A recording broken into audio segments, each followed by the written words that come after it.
I'm Corinna, and I'll introduce you to one of the tools I've developed for reconnecting with yourself. One of the ways your inner landscape is reflected in nature is through your needs. When I talk about needs, this is basic human needs, universal needs. Now, I understand you may have been taught that it's better not to have needs, or especially not to talk about them. Maybe you've been told you're being too needy, or maybe you've been told that you should put the needs of others before your own, that it would be selfish to focus on your own needs. Just stick with me. We'll bust that myth in a moment. You may have seen a copy of my Wise Woman Needs Wheel. I've divided the basic human needs into 8 sections, one for each of the phases of the moon, from dark to full and back to dark again. In doing so, I've overlaid needs identified through nonviolent communication and various fields of psychology with the cycles of nature.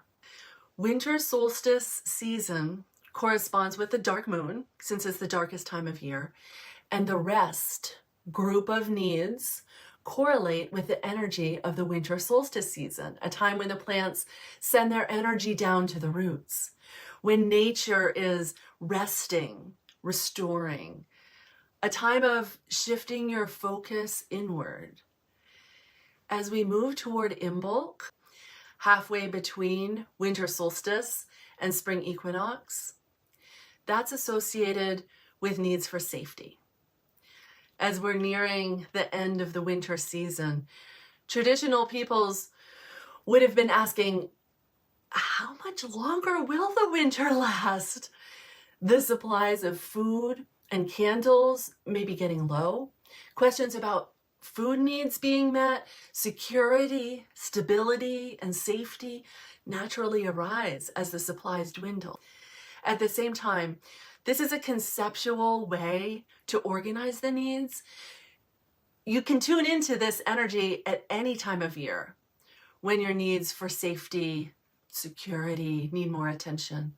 Especially as women today, it's important to recognize and honor your own needs for safety that so often go unmet.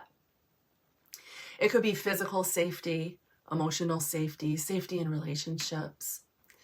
And to be clear, each of these moons shows a primary need that has a whole group of other needs that go along with it. So the rest group of needs includes 24 needs, such as restoration, simplicity, ease. In the safety group of needs, we also have needs for security, stability, support, sleep, and so on.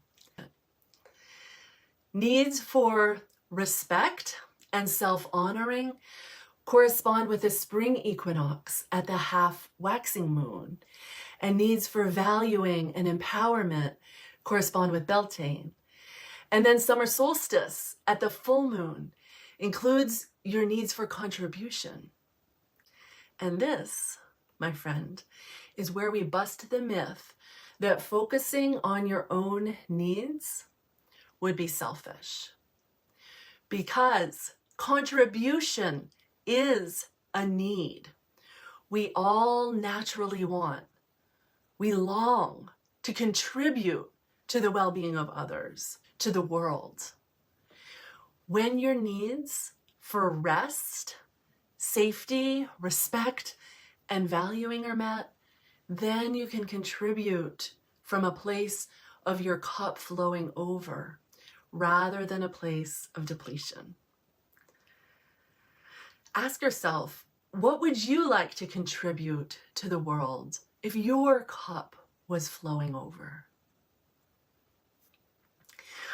So back to the needs wheel.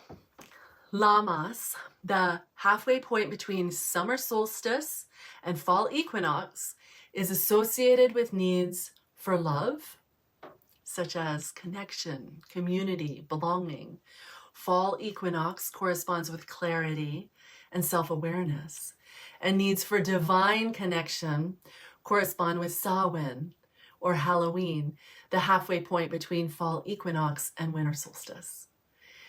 Healing through an earth-based, woman-centered lens is inherently powerful and effective because it's coming from an innately true perspective grounded in women and the earth.